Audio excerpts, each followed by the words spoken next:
técnica, pero bueno, prácticamente estamos inaugurando las reformas que se han hecho en este salón de actos. Por lo tanto, digamos que servimos un poco de conejillo de Indias a ver si la cosa funciona. Pero bueno, creo que es un lujo estar aquí. Yo agradezco también al decanato de la Facultad de Enfermería y Fisioterapia por las facilidades que brindan al Ateneo de Cádiz a utilizar sus dependencias, entre otras cosas porque también la cátedra Ateneo de la Universidad de Cádiz pues tiene radicada su sede aquí, puesto que aquí está su directora, la profesora Amelia Rodríguez, y el que les habla. Bien, pues como digo, bienvenidos a una nueva sesión de este Ateneo, en concreto al aula de defensa Almirante Lobo, donde se va a impartir la conferencia La Sanidad Militar Isleña, a cargo de don José Miguel Velázquez Núñez. Él es enfermero y teniente. Lo va a presentar el presidente del aula de defensa Almirante Lobo, el vocal de la Junta Directiva de este Ateneo, don Francisco Glicerio Condemora, al que le agradezco los esfuerzos siempre y el trabajo que realiza, que lleva a cabo por el bien de esta institución, de este Ateneo, que también es su casa. Cuando quiera, Paco, puedes presentar a don José Miguel Velázquez. Muchas gracias. Hola, Beni, señor presidente. Presentar en este aula de defensa Almirante Lobo al doctor José Miguel Velázquez Núñez es un placer y un honor. Un placer también porque fue doctorando precisamente del doctor Juan Manuel García Cubillana de la Cruz, coronel médico aquí presente, y mío, durante años, y pudimos ver su capacidad de esfuerzo y superación. Él es doctor en Ciencia de la Salud por la Universidad de Cádiz, máster de Innovación e Investigación en Cuidado de la Salud, diplomado universitario en Enfermería por la UCA, especialista en Enfermería en Ambiente Hiperbárico por la Academia Central de la Defensa. Está en posesión del certificado de aptitud pedagógica por el Instituto de Ciencias de la Educación de la Universidad de Cádiz. Decirles que tiene también el título de experto universitario en clínica, prescripción enfermera en cuidados generales, especializado y seguridad fármaco-terapéutica y nuevas tecnologías por la Universidad Complutense de Madrid. También está en posesión del título de experto universitario en servicios de inteligencia por el Instituto Universitario General Gutiérrez Mellado de Investigación sobre Paz, Seguridad y Defensa y la Universidad Nacional de Distancia. En su amplia experiencia profesional, decirles que ha trabajado en el Hospital de San Carlos, en Servicio Andaluz de Salud, desde octubre de 2014 hasta la actualidad, y anteriormente, cuando este hospital, con muchos de los excelentes profesionales de la sanidad castrense aquí presentes saben, en el hospital, anteriormente Hospital General de Defensa San Carlos de San Fernando, desde 1984 trabajó el teniente reservista José Miguel Velázquez Núñez desde 1984 hasta el año 2014. Anteriormente también ha trabajado en el Hospital de Santa María del Puerto, en Cadilla Emergencia, en ambulancias de Cádiz y en servicios de emergencias médicas y urgencias UCI de críticos. Miren, quien les va a hablar del propósito, el objetivo que tiene este aula, voy a ser breve, es un puente que yo agradezco su creación al presidente entre la sociedad civil y el valioso capital humano que tienen las Fuerzas Armadas. Hablábamos ayer, estuvimos ayer en el ingreso del doctor Darío Bernal, tuvimos la doctora Ana Sanz, el comandante Laureano Cano y yo estuvimos en este acto y hablábamos de la interdisciplinaridad necesaria para toda investigación. Nos contaba el doctor Darío Bernal de la importancia que es poner en común los saberes para el conocimiento. Y por supuesto, hay que transmitirlos. Pues el conferenciante de hoy, el doctor José Miguel Velázquez Núñez, tiene una amplia experiencia también docente. Ha sido profesor de prácticas del curso de adiestramiento de soporte vital avanzado para médicos y enfermeros de la flota y buques de la zona marítimo del Estrecho, fue celebrado en el Hospital General de la Defensa de San Carlos en San Fernando en el año 2004. Ha sido profesor de prácticas del curso de primeros auxilios y emergencias sanitarias para miembros del cuerpo de la Guardia Civil, en el curso que se celebró en el año 2004, también en diciembre.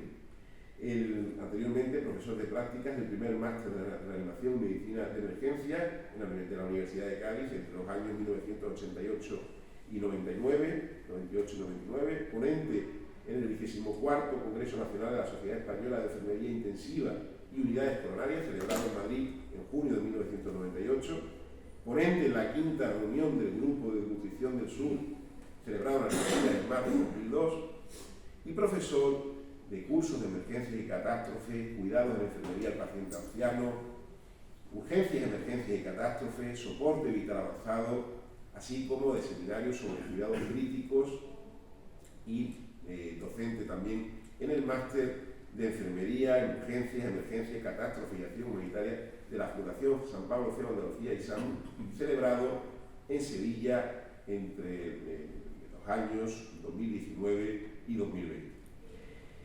Decirles que la persona que les va a hablar lo conozco además como amigo, son muchos años trabajando junto a él, compartiendo también momentos, viajes, y estoy seguro que no van a desperdiciar lo más valioso que ustedes tienen.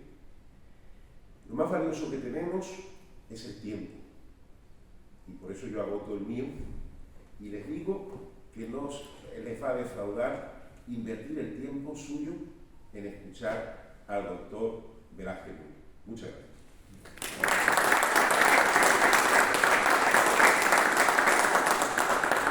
Pues tiene la palabra el doctor Velázquez Núñez.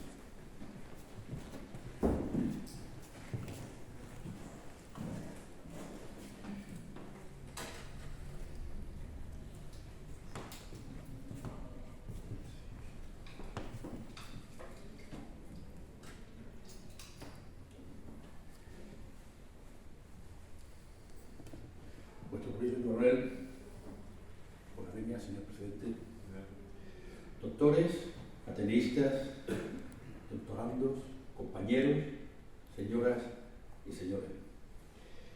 Buenas tardes. En primer lugar, agradecer al presidente el haber sido designado por este Ateneo para impartir esta conferencia que para mí es un honor y una gran responsabilidad. Agradecer infinitamente al doctor Condemora, el hijo Paco, sus palabras hacia mi persona, fruto con toda seguridad de su entrañable amistad. La estructura de esta exposición sobre la incidencia que tuvo la sanidad militar en la salud de San Fernando estará dividida entre grandes apartados: la presentación, el desarrollo y las conclusiones. Para el análisis de la incidencia que desempeñó el Cuerpo Militar de Sanidad y las actitudes que acompañaron al mismo en la salud de la ciudad de San Fernando, debemos partir de un estudio más general sobre la sanidad militar española, que abarcará desde sus orígenes más remotos, concretamente desde la época romana, hasta la modernización definitiva ocurrida precisamente durante los 2 últimos siglos. Desde la perspectiva de la historia de la medicina, a la sanidad militar, una de sus ramas, se le considera vinculada a la asistencia social en general. Ese sistema asistencial es resultante de una interrelación mutua entre los sistemas sanitario, social, económico y cultural, que van a acabar definiendo la mayor o menor eficacia de los modelos de prevención, curación y restitución de la salud. El recorrido histórico por la creación, la gestión y legislación de la sanidad militar y de sus hospitales será el prefacio que va a devendrar en un análisis más exhaustivo sobre la asistencia sanitaria desarrollada en la ciudad de San Fernando, donde encaja la transformación de las estructuras administrativas como paso posterior a la propia organización del Estado constitucional. La razón fundamental para la realización de este estudio radica en su importancia dentro del desarrollo histórico, puesto que consideramos que el progreso de la asistencia sanitaria en general le debe mucho de sus avances a la experiencia adquirida por la sanidad castrense. Las medidas colectivas y promovidas de higiene por parte de la sanidad militar dieron lugar a un importante desarrollo de la higiene pública a lo largo de la segunda mitad del siglo XIX y primer tercio del siglo XX. De este modo, los poderes públicos comenzaron progresivamente a asumir responsabilidades en el terreno de la higiene pública y la asistencia sanitaria, que poco a poco fueron adquiriendo de la legislación sanitaria militar. A nivel político, establecieron las bases de lo que hoy conocemos como Administración Pública Sanitaria. El objetivo fundamental es ahondar y profundizar en la comprensión del determinante papel que el Cuerpo Militar de Sanidad llevó a cabo en la Real Isla de León durante los siglos XVIII, XIX y XX, resaltando que su impronta influyó en la concepción general de la sanidad, su estructura e innovaciones, a través de un análisis historiográfico sanitario en San Fernando desde 1766. El apartado de desarrollo vamos a subdividir en marco teórico el desarrollo de la sanidad militar en general y la sanidad militar concretamente de San Fernando. Consideramos el enfoque en el cual se plantea nuestro marco teórico en que la sanidad militar representa un modelo vinculado a la asistencia social en general y, por tanto, tiene relación directa con la salubridad pública, por lo que vamos a tomar la idea de las obras de 4 autores. Fernando Puel de la Villa, en su Historia de la Protección Social, 1265-1978, de la Ley de Partidas Alifas, postula que el sistema de asistencia socio-sanitaria y militar es un antecedente directo de su homónimo civil. Por otra parte, José Luis González Toribio, en su trabajo de investigación Historia de la Sanidad Militar, sostiene una hipótesis muy similar, en la que plantea que fue la sanidad militar quien le abrió camino a la sanidad civil. Rafael de Francisco, en la medicina de higiene militar en los siglos XVIII y XIX, una medicina olvidada del trabajo, sostiene que la asistencia sanitaria y la medicina militar son los antecedentes más firmes sobre los que evolucionaría posteriormente la sanidad laboral. Por último, Hugo Arce establece la periodización de la evolución del pensamiento sanitario. Todos sostienen que fue la sanidad militar quien abrió camino a la civil. Una vez concluida la exposición del marco teórico, esbozaremos las ideas generales sobre el desarrollo de la sanidad militar en España, desde sus orígenes hasta su definitiva modernización en el siglo XX. Dentro de este largo recorrido histórico, vamos a destacar el papel de distintos cargos y oficios que aparecieron, se desarrollaron y desaparecieron en el devenir de dicho proceso. Para su mejor comprensión, vamos a dividir esta parte sustancial de nuestro trabajo en 5 fases bien delimitadas. El origen. Aunque existen pocas referencias, Aubertin, un humanista francés de finales del siglo XIX, en su artículo El servicio médico de los ejércitos de la antigüedad, hace referencia y descripción de pinturas egipcias en las que aparecen soldados enfermos a los que el médico administra una poción. Esto está recogido por Louis Bernard en su obra Historia de los antiguos pueblos de Oriente de 1882. Como muestra en la esquina inferior derecha, el papiro de Eglin o Eglin Smith es un documento médico que data de la dinastía 18 de Egipto alrededor de 1500 años antes de Cristo. En este papiro consta una compilación de 48 casos de heridas de guerra con el tratamiento que las víctimas habían recibido. Dujardin y Penny Hill, en su obra Historia de la cirugía desde sus orígenes hasta nuestros días, refieren asimismo que los persas no marchaban jamás a la guerra sin sus curadores de heridos, a los que denominaban equiletarios. Ya el español Sebastián Montserrat Figueras, médico e historiador militar, en su obra La medicina militar a través de los tiempos, establece que en la Grecia antigua es donde se puede establecer la división entre medicina civil y castrense, al diferenciarse claramente la atención al individuo civil que nace, vive y muere en el mismo lugar, de la atención al soldado cuyas condiciones de vida, de alimentación y entorno pueden cambiar en cada asentamiento y campaña. En España, esta etapa recoge tres hitos fundamentales. La sanidad en la ocupación romana.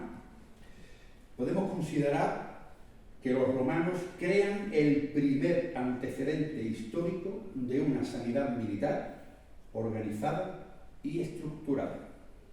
Aparece lo que se llaman los valetudinarios.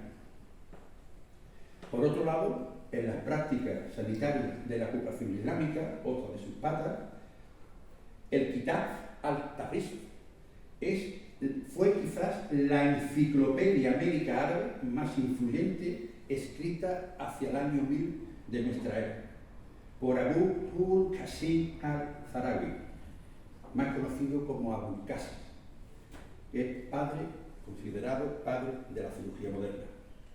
También emergen los colegios de sabios en la llamada Casa de Sabiduría y el Maristán. Mencionar en estos casos es importante el hospital de Algeciras, que estuvo funcionando desde mediados del siglo XII, 1130 y tantos, hasta el 1344, el cual gozaba de gran prestigio.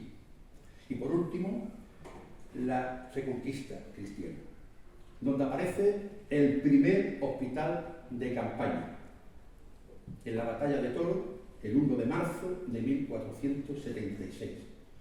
Denominado Hospital de la Reina, constaba de 6 espaciosas tiendas para el sanatorio de operaciones, estaba provisto de camas, ropaje y un médico, un ayudante, un boticario y un cirujano.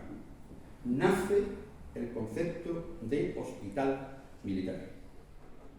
En 1477 tiene lugar la emisión de la pragmática, considerada por algunos como la ley básica del Tribunal del Real Protomedicano, embrión de nuestro futuro Ministerio de Sanidad.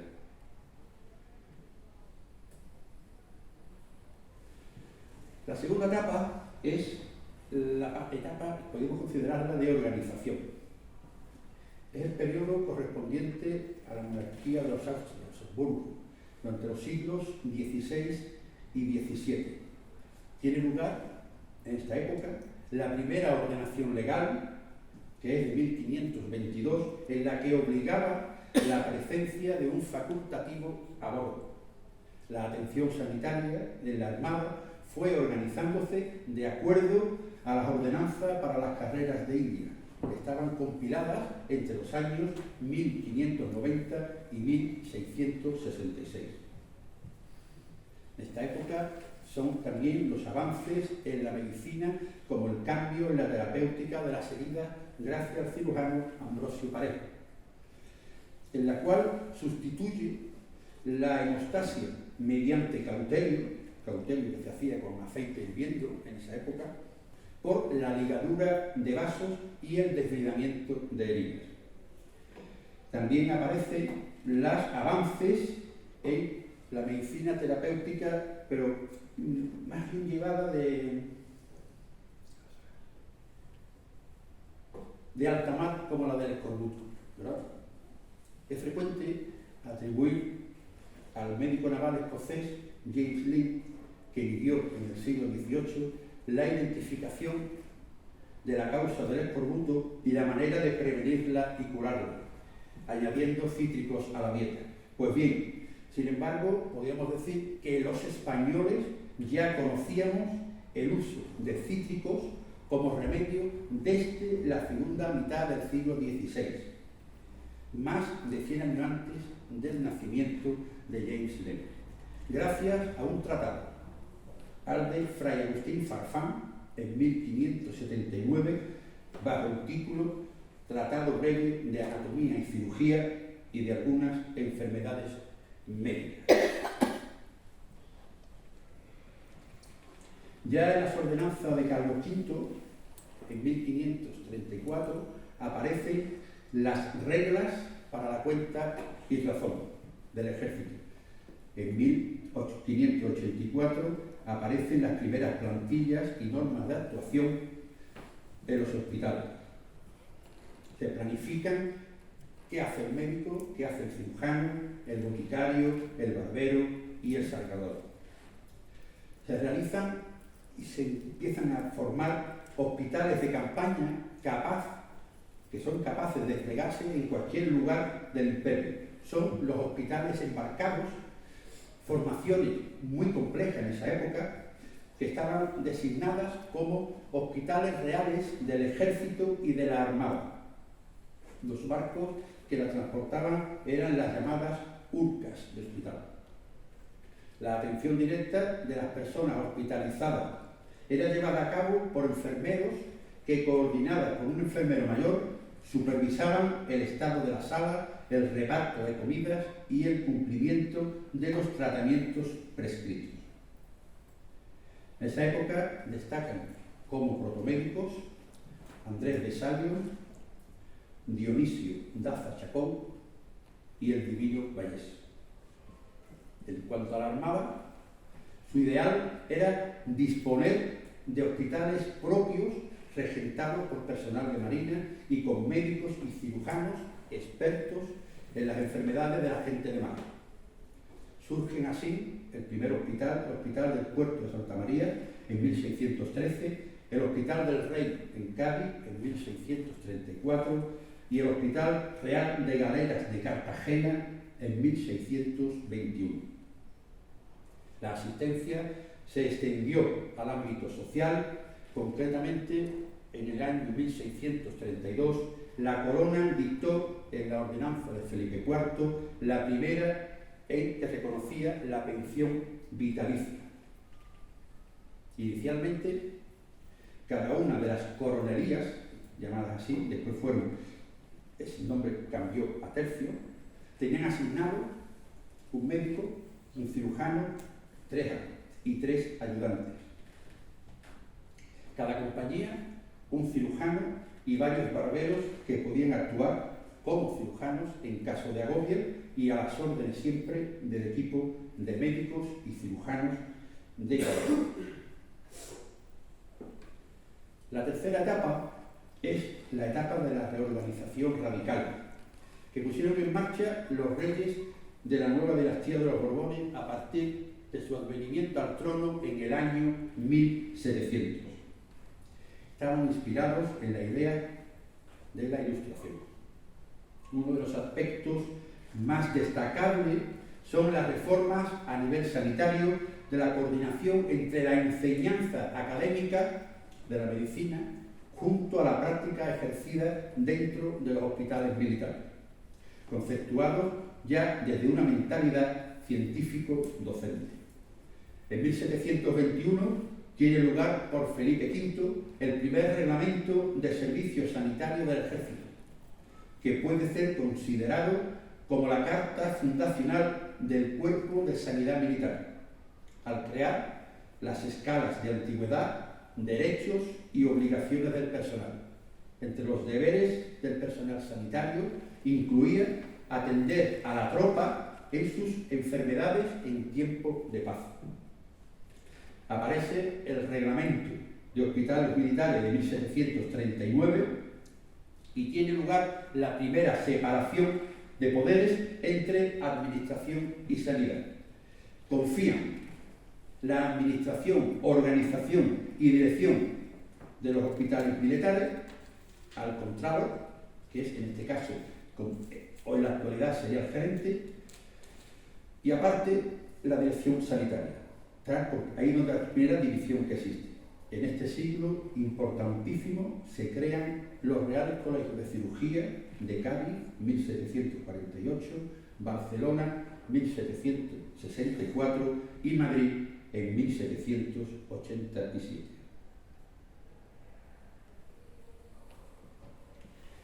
El siglo XVIII, en el 1708, se crea el cargo de cirujano mayor de la Armada. El primer cargo cae en la designación de Fray Ambrosio de Giberville, miembro de la Orden de San Juan de Dios. Hasta 1718 no es nombrado cirujano mayor de la Armada y primer director del Cuerpo de Sanidad Naval al francés Juan Lacomba. Las ordenanzas diseñadas por Lacomba y refrendadas por el primer intendente general de Marina, don José Patiño y Rosales, el 25 de mayo de 1728 y aprobadas por Felipe V, suponen la fundación del Colegio de Cirujanos de la Marina. La segunda mitad de este siglo se publica la Farmacopea de la Armada de Leandro de la Vega en el año 1760. Y tiene lugar uno de los avances de la medicina preventiva, como es el caso de la vacunación antivariólica. En mayo de 1796, el médico inglés Edward Jenner realizó la primera inoculación a un niño con la linfa tomada del brazo de una lechera. Ahí se ve también un portalinfa que se utilizaba en esa época y se puede leer en el portalinfa vacuna generiana para 4 personas. Aquí le ahora la dosis exacta para 4 personas. También tiene lugar en este siglo un aumento de las prebendas sociales. Se crean las unidades de inválidos, el Montepío militar y la reorganización y centralización de la gestión hospitalaria castrense. Siglo XIX ya es un periodo de transformación que abarcó y contempló numerosos avances en el área de la sanidad. Si bien el desarrollo de la cirugía en general y de la trauma y ortopedia de forma específica fue siempre a remolque de las aportaciones de los autores europeos. Aparecen los primeros tratados de higiene militar. Se publica para el gobierno del Cuerpo Militar de Cirugía del Ejército con fecha 20 de junio de 1805. Fernando VII legisla reglamentos y leyes que permiten a la medicina adoptar un modelo único, unitario y completo. La reforma inicia sus pasos el 30 de junio de 1827 con la creación de la Real Junta Superior Gobernativa de Medicina y Cirugía, siendo el gran impulsor de esta el cirujano castrense Pedro Castelló y Ginesta. Ahí en una de las fotos aparece el barón de la Reine. Este señor fue el que creó la ambulancia volante, que fue sobre el año en 1827, fue cuando se utilizó la primera vez en Egipto, y utilizó dromedarios.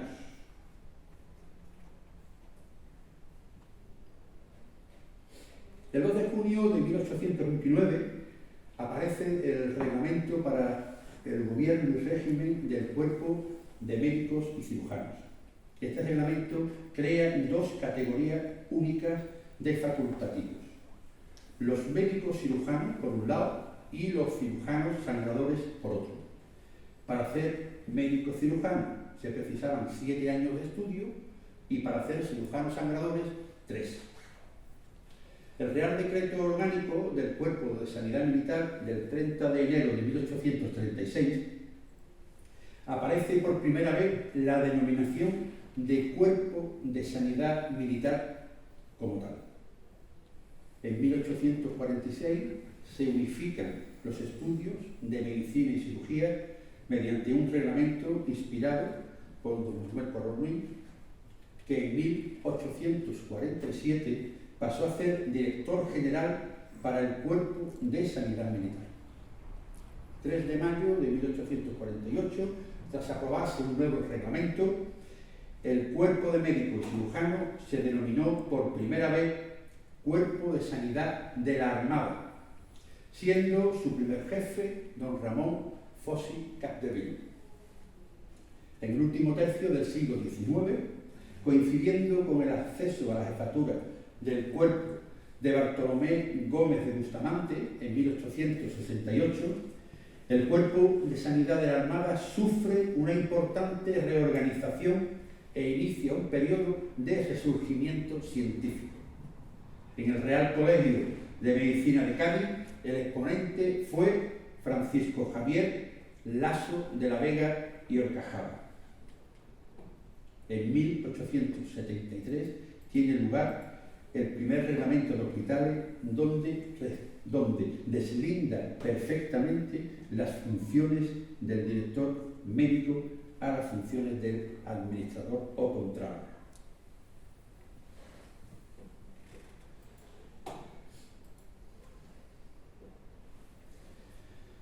La definitiva modernización tiene lugar en el siglo XX. Durante la primera mitad del pasado siglo XX, la sanidad militar hispana fue exigida hasta el límite por la conflagración colonial de Marruecos y la Guerra Civil Española del 36 al 39. En 1931, la sanidad militar sufre una radical reducción de efectivos con la promulgación de la llamada Ley Azaña. A través de todo este periodo cambiante, la medicina y la asistencia sanitaria española realizaron también avances notables, debido a la gravedad de ambas coyunturas. En 1906 se crea el Diploma de Higiene y Laboratorio y en 1916 el de Cirugía y de Radiología, abriendo así las puertas a la formación de especialidades. Así, tiene lugar la instalación de los gabinetes de radiología y radioscopia en el Hospital de Ferrol en 1901, Hospital de Cartagena en 1903 y Hospital de San Carlos en 1910. En 1918 se establecen las actuales graduaciones militares.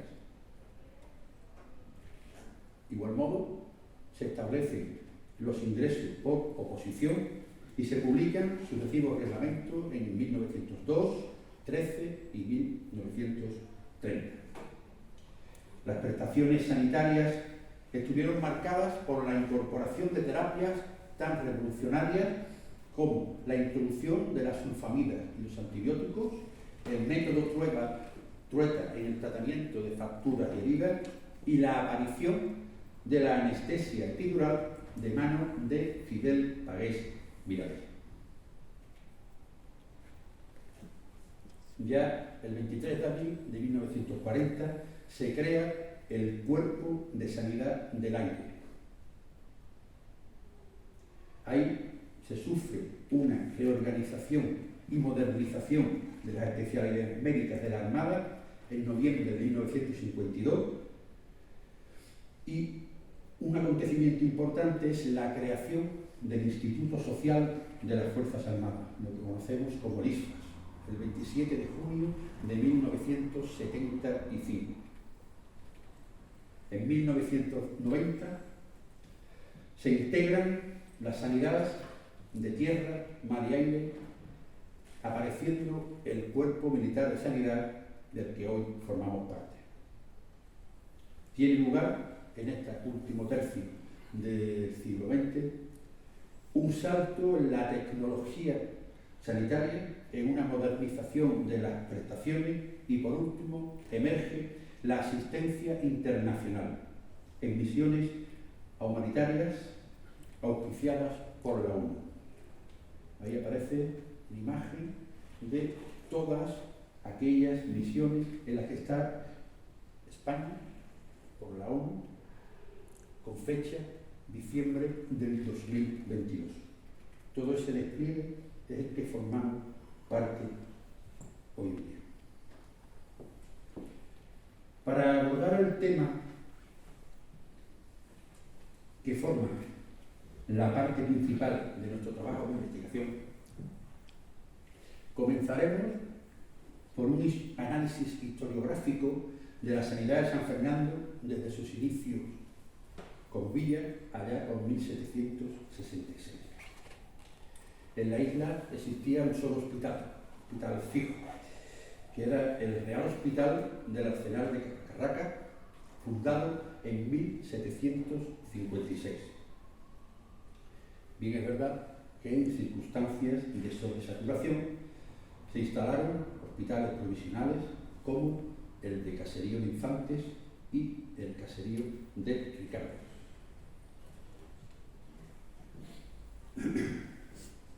Podemos devenir o resumir la sanidad isleña en base a tres hechos fundamentales. Primero, al traslado del departamento ocurrido en 1770, que lleva a un acantonamiento de tropas, fundamentalmente en el arsenal de Carracas. La edificación en 1786 de la población de San Carlos, con el aumento que eso conlleva de población, y un intento de desembarco inglés en La Caleta, que fue en el año 1797, con lo cual la gente huyó de Cádiz para San Fernando e incluso ingresaron heridos en el hospital de San José, que en esa fecha alcanzó la cifra anual de 2.202 enfermos. ¿Qué provocó? Esta saturación provocó que se rehabilitara, como ya hemos dicho, el Hospital de Ricardo, llamado también Hospital del Rey, en 1769, y el Hospital Caserío de Infantes, que era un lazareto, en 1777, con un total de 300 camas.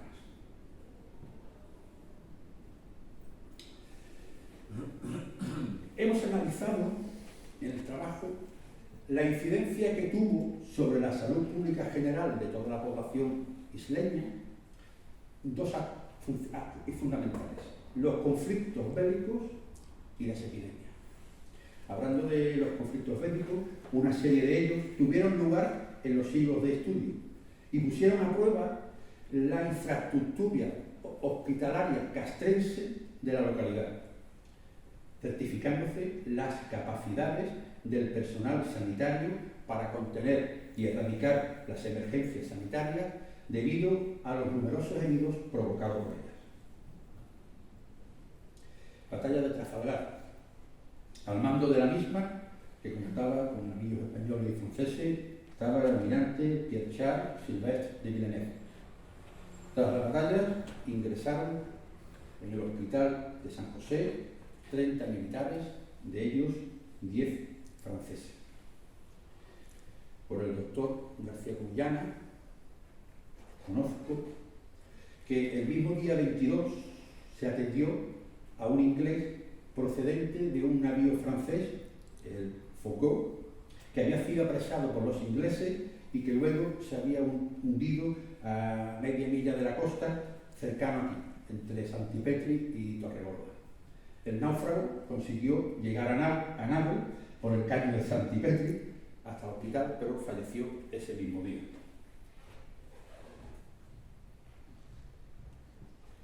Otro de los problemas fue la custodia de los prisioneros franceses. El problema logístico y sanitario más importante que debieron afrontar las autoridades de la comarca gaditana fue el confinamiento de prisioneros franceses sanos, así como la atención médica de los que estaban heridos o enfermos, alrededor de 12.000. Eso lo procedía entre la batalla de Bailén y Poza de Santa Isabel. En este recorte de prensa, que aparece ahí, que es de 1908, es con ocasión de la celebración del centenario y recoge una representación gráfica que se conoce como la rendición del almirante Rossini al almirante Luis de Apodaca, conde de Benavides, tras la batalla del 14 de junio de 1808, en la Poza de Santa Isabel en San Fernando. Los prisioneros se ubicaron en el castillo de Santa Catalina de Cádiz y en el cuartel de batallones San Carlos, junto a pontones flotantes y fondeados en la bahía de Cádiz. Su hacinamiento dio lugar a brotes de enfermedades infectocontagiosas, debiendo ser ingresados en el hospital de San José. La tabla de mortalidad está realizada a partir de los datos aportados por los doctores García Cubillana de la Cruz en la asistencia hospitalaria en la bahía de Cádiz durante el asedio francés y del doctor Ramírez Muñoz por el hospital de la Segunda Guardia. En el libro 12 de filiaciones de pacientes, entre 1806 y 1813, que se encuentra en el archivo del Hospital de San José, desglosa el motivo de ingreso. Ante las dificultades de la Iglesia de seguir soportando los gastos de dicha hospitalización, se produce un reconocimiento de los edificios de población militar a instancia del Marqués de Villel, el 6 de febrero de 1809. Se habilita como hospital dos dormitorios del cuartel de batallones que tenía una capacidad para 1.400 enfermos. 30 de septiembre de 1809, ante el temor de un nuevo brote de fiebre amarilla en Cádiz, se decide el traslado de prisioneros del hospital de la Segunda Guardia a las salas de San Joaquín y Santa Ana del Hospital de Marina de San Carlos. Y los sanitarios franceses que se incorporaron a la plantilla como empleados prisioneros, pero cobrando. Presentamos en las siguientes tablas las vicisitudes de prisioneros franceses acaecidas durante los primeros 5 días de actividad del hospital, del cuartel de la nueva población de San Carlos, especificados por clínica y graduación, cuyos datos fueron obtenidos a través de los estadillos aportados por el comisario del hospital, don Ciriaco Patel. Sin embargo, el clima de la Guerra de la Independencia comenzó realmente en la comarca gaditana cuando las tropas invasoras francesas pusieron sitio a la isla de León y a la ciudad de Cádiz entre febrero de 1810 y agosto de 1812, tras las victorias en Ocaña y la ocupación de Córdoba y Sevilla. En cuanto comenzó el golpeo francés, todos los prisioneros enfermos o heridos de esta nacionalidad fueron evacuados hacia los pontones Terrible, Vencedor y Argonauta, a los que se acondicionó como sanatorios flotantes. El espacio liberado en el hospital del cuartel de la nueva población de San Carlos se llenó de inmediato con hombres del ejército de Albuquerque que necesitaban una atención sanitaria más o menos urgente. 24 de agosto de 1810, ante el bombardeo de las baterías francesas apostadas en Puerto Real, se evacua el penal de las Cuatro Torres y el hospital de la Carraca al hospital de San José. Los presidiarios, con cadenas y grilletes, ocasionaron grandes destrozos. Y posteriormente, desde San José al hospital de San Carlos. Permaneció como hospital de sangre para los efectivos de las batallas. Cuando termina el asedio, el hospital de la Carraca recobra su actividad habitual, registrando una mayor ocupación y, por ende, mortalidad. A partir de todos estos datos estadísticos están reflejados por García Juliana de la Cruz.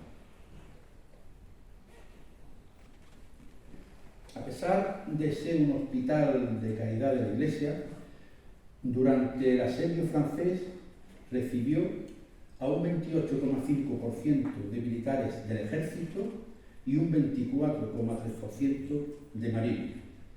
De sus ingresos, la mortalidad fue alta, superior al 25%, debida fundamentalmente a la epidemia de fiebre amarilla y a la batalla de Chiclana de marzo de 1811. Ahí aparece una recreación de la sala del hospital en el siglo XVIII, realizada por los alumnos de la Escuela de San José con motivo del segundo 250 aniversario. Fueron unas jornadas organizadas por la Real Academia de San Romualdo, el Ayuntamiento de San Fernando, la Universidad de Cádiz y la Hermandad de los Desamparados en marzo de 2017.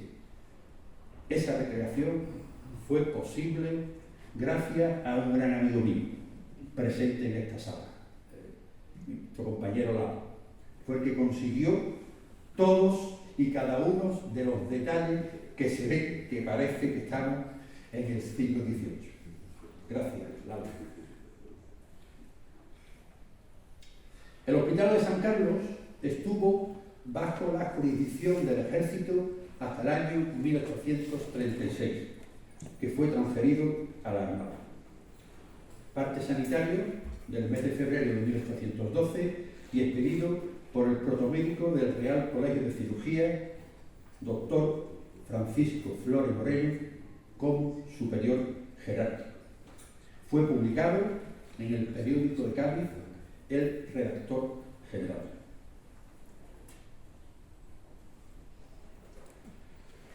Otra de las batallas, otro evento bélico, es cuando los 100.000 hijos de San Luis. La ciudad de San Fernando sufrió la ocupación extranjera hasta 1828, que venía acompañada de una persecución de los liberales y todas sus medidas reformistas.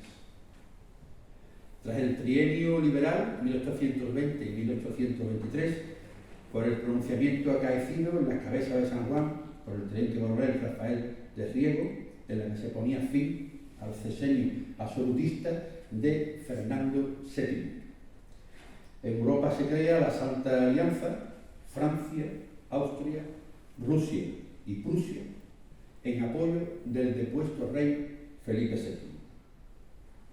Durante su estadio en la isla, los 1000 hijos de San Luis, el ejército del duque de Angulema, Luis Antonio de Borbón, siempre tuvieron miedo a una nueva epidemia de fiebre amarilla.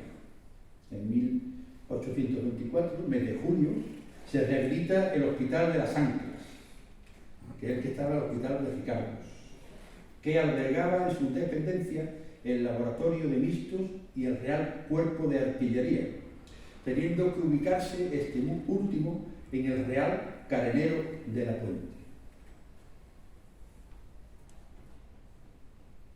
Otro conflicto bélico que atañe a la isla fue la Guerra de África, donde las tropas españolas se vieron afectadas por un importante brote de cólera que se propagó masivamente entre ellas.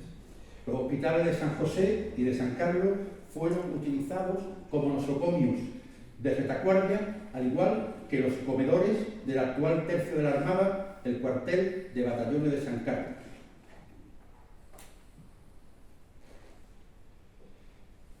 Otro conflicto bélico es, en primer lugar, el enfrentamiento armado en Cádiz en 1868, tras la abdicación de Isabel II por la sublevación del almirante Topete en la bahía de Cádiz y el pronunciamiento de los generales Serrano y Prim.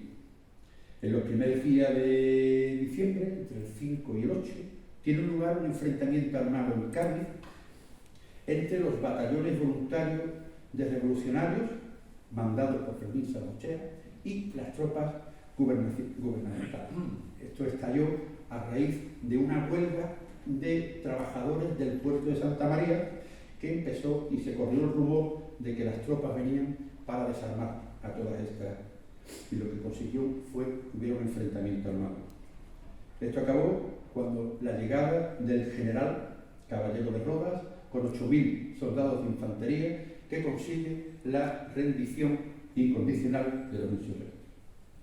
Pero conlleva que haya ingresos y fallecidos en los hospitales de San Fernando, como se ve y se aprecia en la gráfica. En julio de 1873, 19 de julio, Fermín Sangochea, el alcalde de Cádiz en aquella época, proclama Cádiz como cantón federal, pequeño estado regional, cuasi independiente, y arma a la milicia ciudadana. Junto al alcalde de San Fernando, Federico Mota y Francés, atacan a la Armada, que no acepta el movimiento político independentista y se hace fuerte en el arsenal de la Carraca, a las órdenes del capitán general del departamento, José Ignacio Rodríguez de Arias.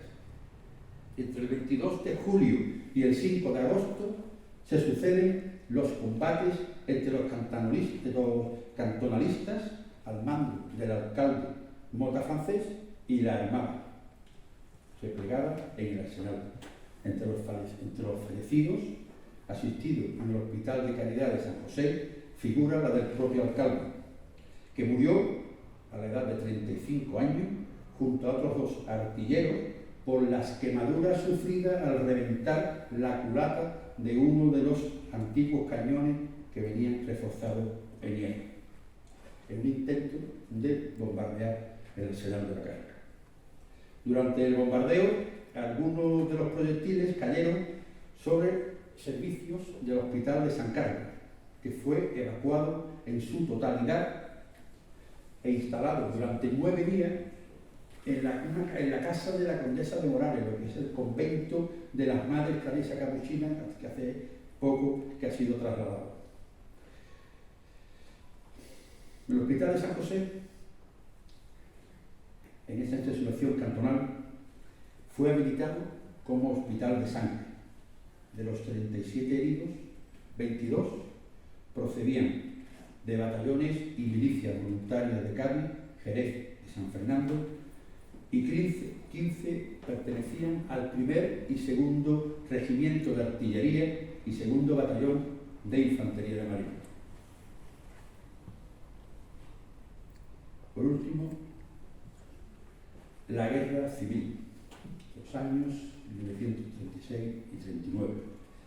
El aluvión de pacientes proveniente de los distintos y diversos frentes de batalla que debieron de ser internados en la sala motivó que las 330 camas que poseía al comienzo del conflicto fueran desbordadas.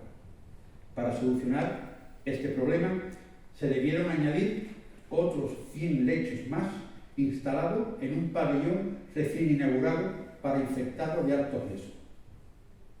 Los convalecientes fueron enviados bajo supervisión médica a su domicilio, mientras que a una buena parte de estos enfermos se le evacuó hacia un nuevo nosocomio provisional habilitado en la antigua Academia de Infantería de Marina, provisto de 180 camas, y al que se llamó Hospital Nuestra Señora del Carmen, Este sanatorio funcionó hasta 1939. Las enfermedades infecciosas eran las más frecuentes y mortales a principios del siglo XIX. Las guerras propiciaban un medio idóneo para su desarrollo en forma epidémica, como la fiebre amarilla, cólera y disentería, tifus exantemáticos, gripe, tuberculosis. Aquellas epidemias que asolaron el área verificaron los conocimientos y destrezas adquiridos por los médicos y personal sanitario. Epidemia de fiebre amarilla. La isla estuvo asolada por varios brotes de fiebre amarilla. Probablemente fue transmitida por primera vez a los humanos por otros primates de África. De ahí se propagó en los siglos XVI o XVII a América por el tráfico de esclavos.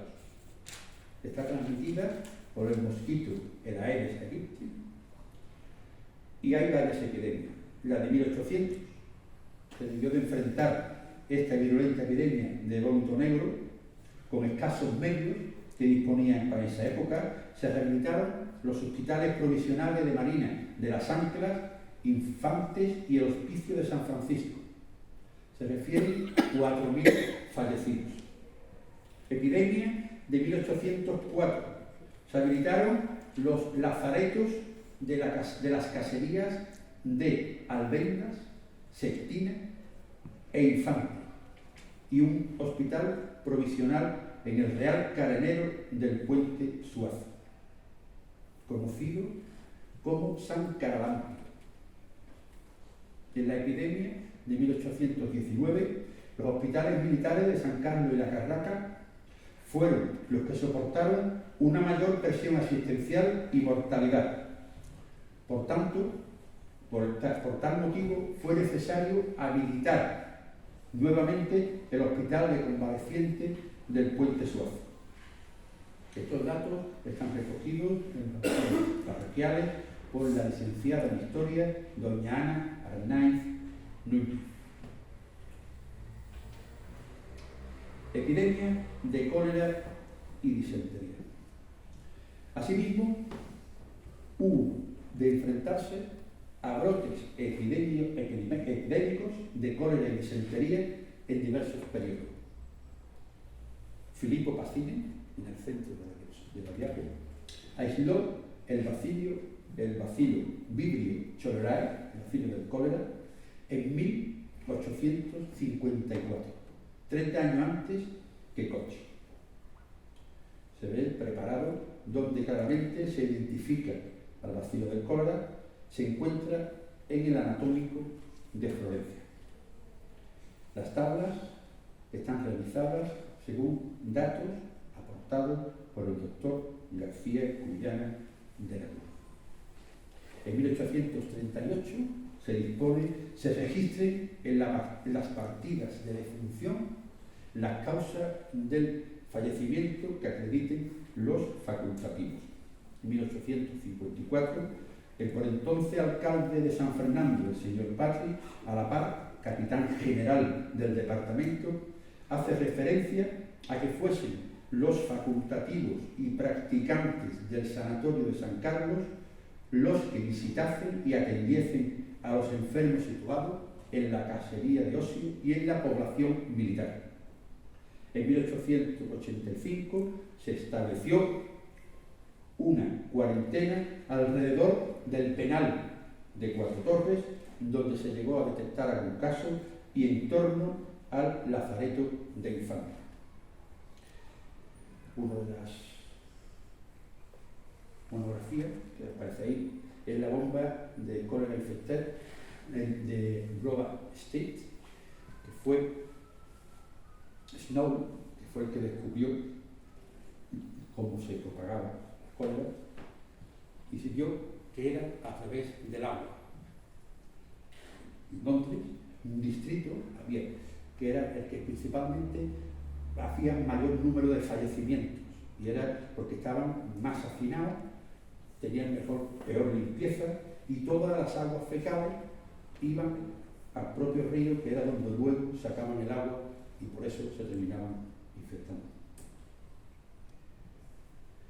Epidemia de la gripe española,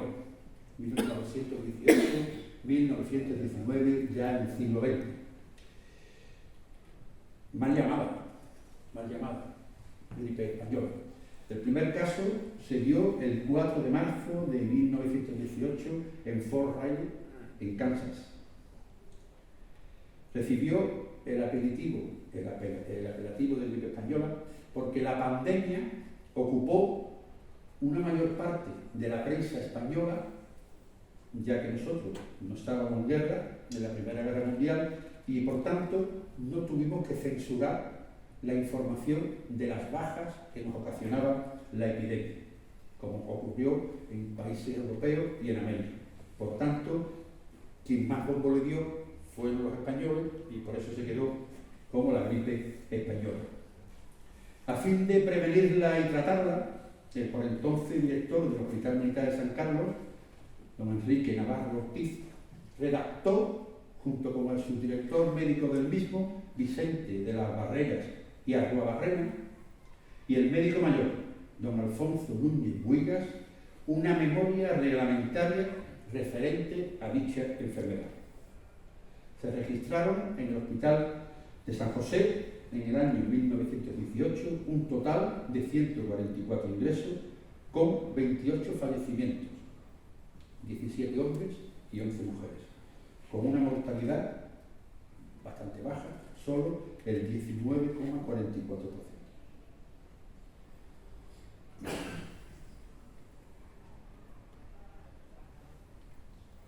Epidemia de tifus exantemático, conocida desde hacía siglos con el nombre de tabardillo y calentura punticular, y se asociaba por precarias condiciones higiénicas, provocada por la rickettsia provaceae, el pediculum vestimenti, por lo cual era necesario y preciso el desparasitado de todos los pacientes, pelada rápida, ducha jabonosa, aplicación de Cuprex y desinfección, cambio de ropa. Esa gráfica que veis es la gráfica realizada por el jefe provincial de Sanidad, Donato Fuego. La Dirección General de Beneficencia y Obras Sociales, con fecha 23 de enero de 1942, traslada al Patronato de San José la orden emitida por Sanidad de ingresar en el hospital a los enfermos afectados o sospechosos de tifus, habilitándose entre el 15 de febrero y el 17 de julio 2 salas o pabellones infecciosos, una para mujeres, la sala Nuestra Señora del Carmen, y otra para los hombres, la sala de San José, con una capacidad total de 70 camas. Todo ello, todas estas vicisitudes que hemos visto, fueron posibles gracias a unidades sanitarias castrenses que a continuación reflejan. Primer precedente de las actividades de asistencia sanitaria dentro de la isla de León lo constituyó la conversión temporal en 1713 de la casa de don Pedro Infante, la casería de Infante, cercana a Fadricas, en un lazareto que funcionaba para el Cabildo de Cádiz. Su actividad se intensificó durante los periodos de 1728 a 1732. Fue rehabilitado como hospital provisional en etapas críticas de la localidad. Todo ha sido estudiado por el doctor López Moreno en su libro La heredad de Fadriga. Hospital provisional de las Anclas o de Ricardo, llamado Hospital del Rey. Según plano existente en el Archivo General de Simancas, fue un sanatorio provisional para la Armada que funcionó durante un breve periodo entre 1752 y 1755. Tuvo capacidad para albergar 70 pacientes y de igual modo fue habilitado en situaciones de necesidad. Su situación correspondería hoy en día a lo que es la barriada Bazán, en San Fernando, donde se encontraba el manchón de las Anclas. Hospital Real de la Carraca. El inicio de construcción del arsenal entre 1717 y 1720 llevaba el proyecto de hospital y botica referido por el profesor Quintero González en su libro El arsenal de la Carraca entre 1717 y 1736. Ya en 1719 existe constancia de la presencia de segundos cirujanos. Fue inaugurado en 1756 en sustitución de una precaria enfermería de madera con una edificación para 80 a 100 camas.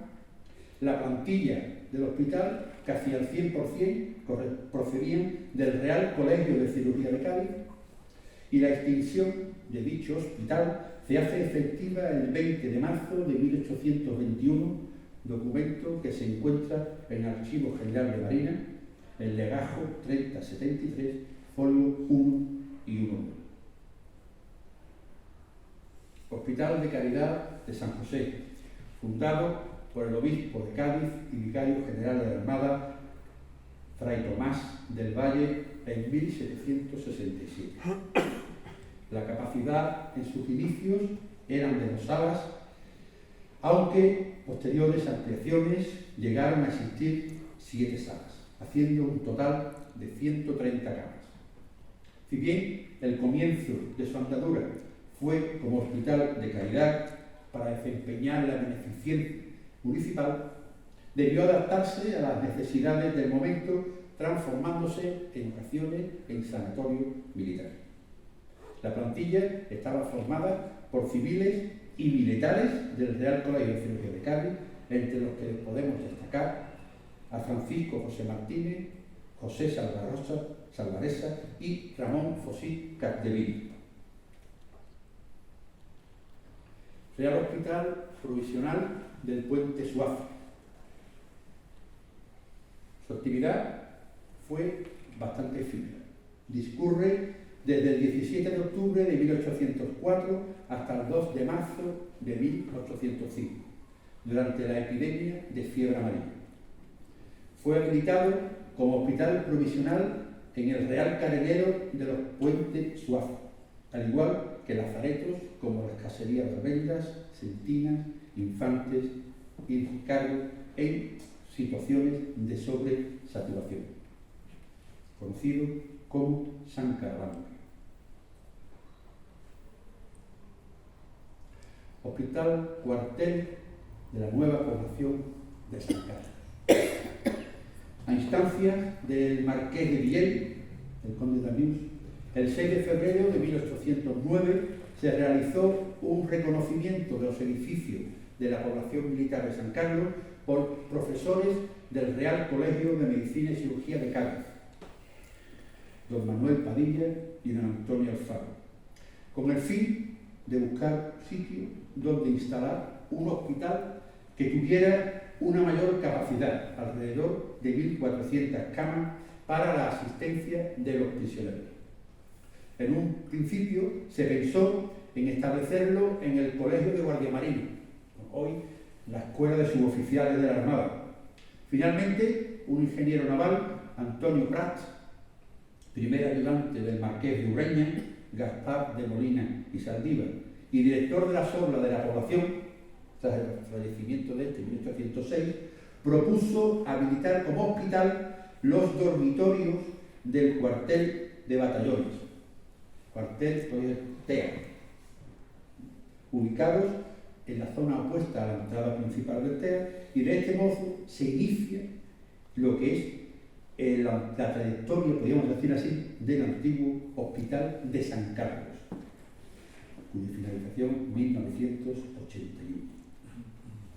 La actividad, desde febrero de 1809, es debido al brote de enfermedades producidas por el hacinamiento de los prisioneros franceses y los pelotines flotantes, como hemos visto antes, que eran alrededor de 12.000. Tenía una capacidad para 1.400 enfermos que estaban ubicados en los dormitorios de tropa, el último tramo del cuartel, situado, como hemos dicho, en la zona opuesta a la entrada principal del edificio, tal como señala López Moreno en su libro Un camposanto sin epitafio.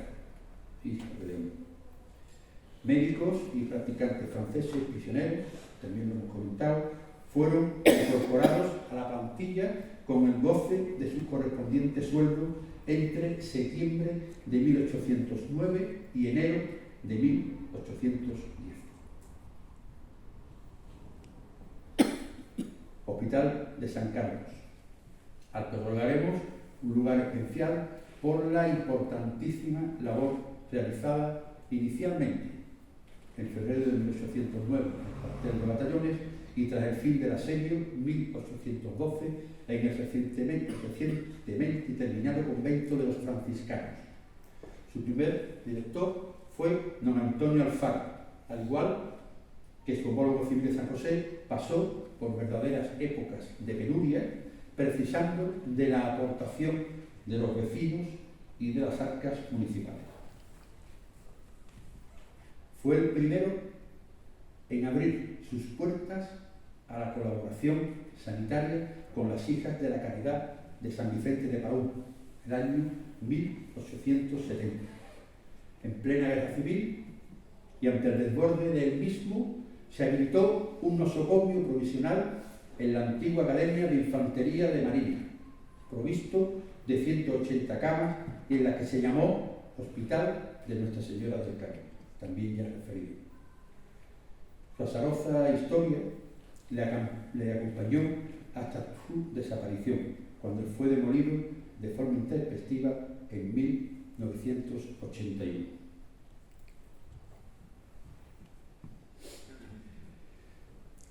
Referente a la investigación, encontramos, investigación hablando del Hospital de San Carlos, encontramos valiosísimos documentos de primer orden publicados por facultativos que trabajaron en dicho hospital.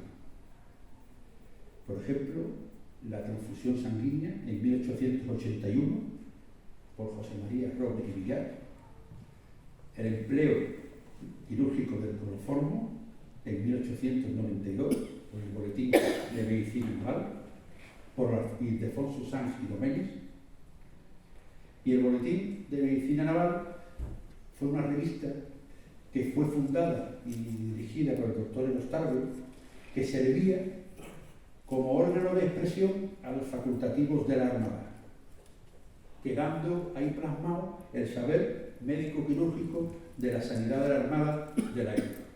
De igual modo, la sanidad de la Armada progresó gracias a las aportaciones de facultativos civiles isleños, como el caso del doctor Ceviel Ortega en su revista Medicina Práctica. Ya en el siglo XX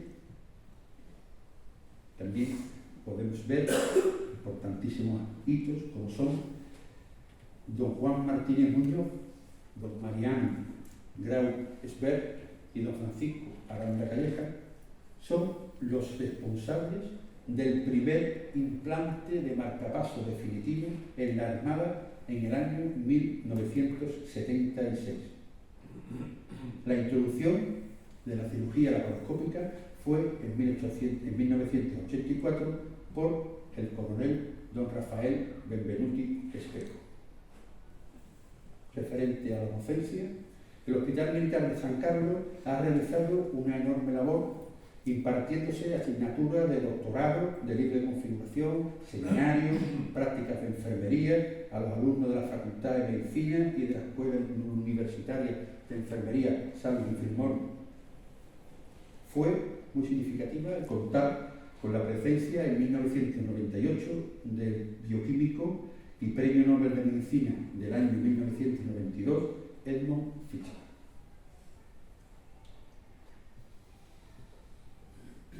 Finalmente,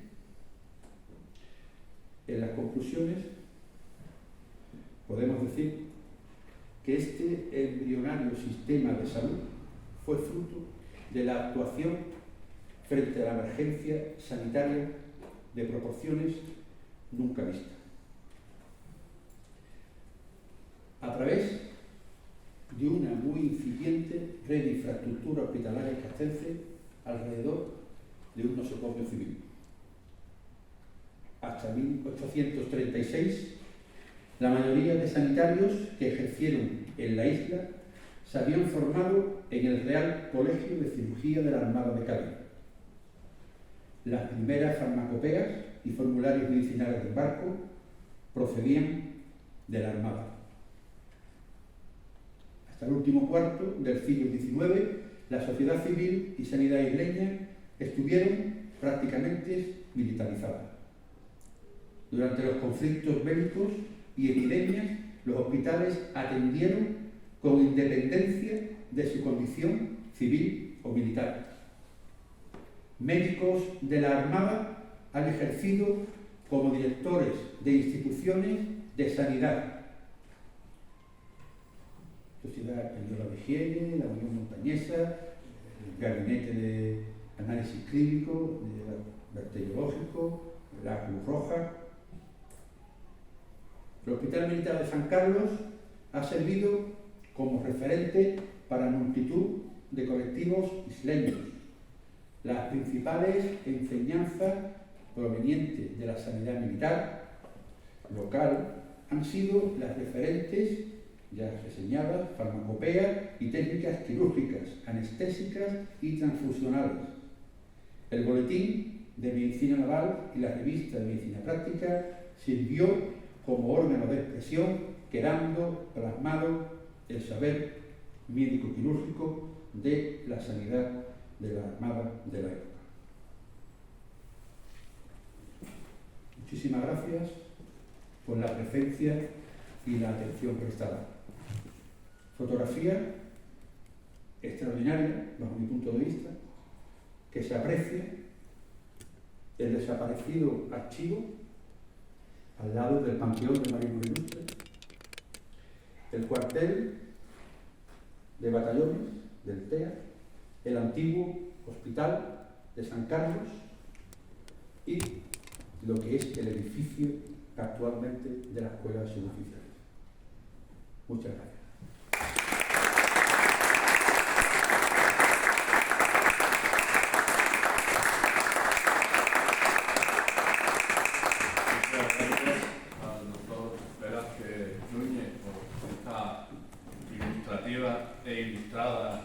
Conferencia sobre el devenir histórico de la sanidad militar y en concreto de la sanidad militar isleña. Aunque vamos regular de tiempo, pues lo normal siempre, si alguien quiere hacer alguna pregunta, algún comentario, alguna aclaración, pues ahora es el momento.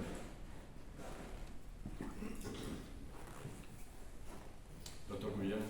Pues, quería felicitar al doctor Velázquez porque, como bien ha dicho el presidente, ha sido una exposición bastante prolija y muy detallada. Lo tuvimos de doctorando, tanto don Francisco como yo, y con lo cual la charla ha sido un fruto de toda su extensa tesis doctoral. Y quería aportar un dato que lo has reflejado, que es la epidemia de gripe española del 18. Los datos son obtenidos de un trabajo extraordinario que hicieron el profesor Almenara y don Francisco Herrera Rodríguez, y que fue publicado en la revista de la Real Academia de Medicina y Cirugía de Cádiz. Como no lo había dicho, y está aquí presente su autor. Muchas gracias. Muchas gracias. Muy bien. ¿Algún otro comentario? La doctora Asen. Bueno, en primer lugar, felicitar la exposición que ha hecho José Miguel. Y en segundo lugar, una duda que me surge, si a lo largo de tu investigación has encontrado algo referente a la guerra de Cuba, a los enfermos y moribundos que se repatriaban hacia San Fernando, Cádiz, en general. En tus investigaciones a San Fernando. Ninguna. Lo decía porque nosotros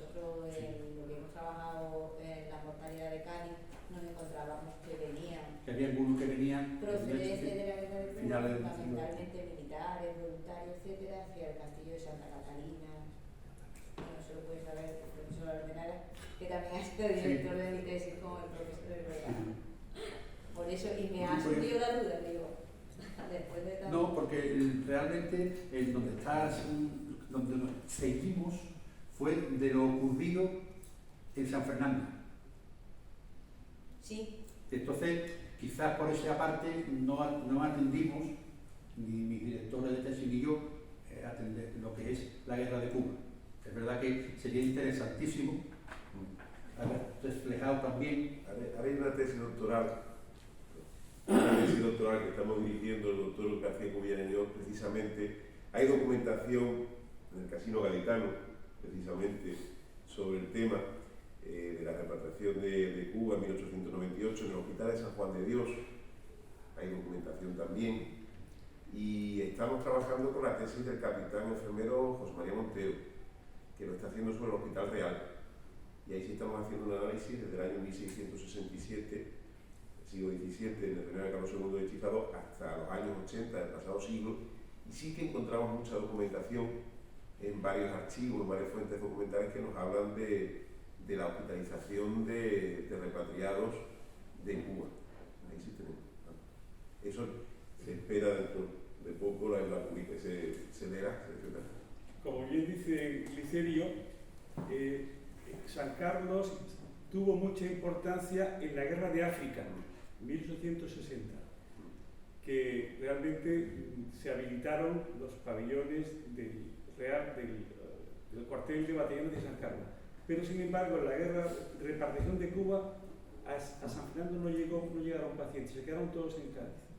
Sí tuvieron mucha importancia también San Fernando en la explosión del año 47, que sí todos los hospitales de la zona de San Fernando, todos los hospitales de la provincia prácticamente se llenaron de pacientes. Pero en la guerra de Cuba, los repatriados se quedaron en Cádiz. No tenemos noticia de San Fernando de que llegasen heridos y enfermos a los hospitales de la isla, que si las hay no hemos encontrado. Muy bien, muchas gracias. ¿Algún otro comentario? Yo tengo una reflexión que se sale un poco del contexto histórico en el que nos hemos metido. Y bueno, aprovechando el auditorio que tenemos y al conferenciante, mientras escuchaba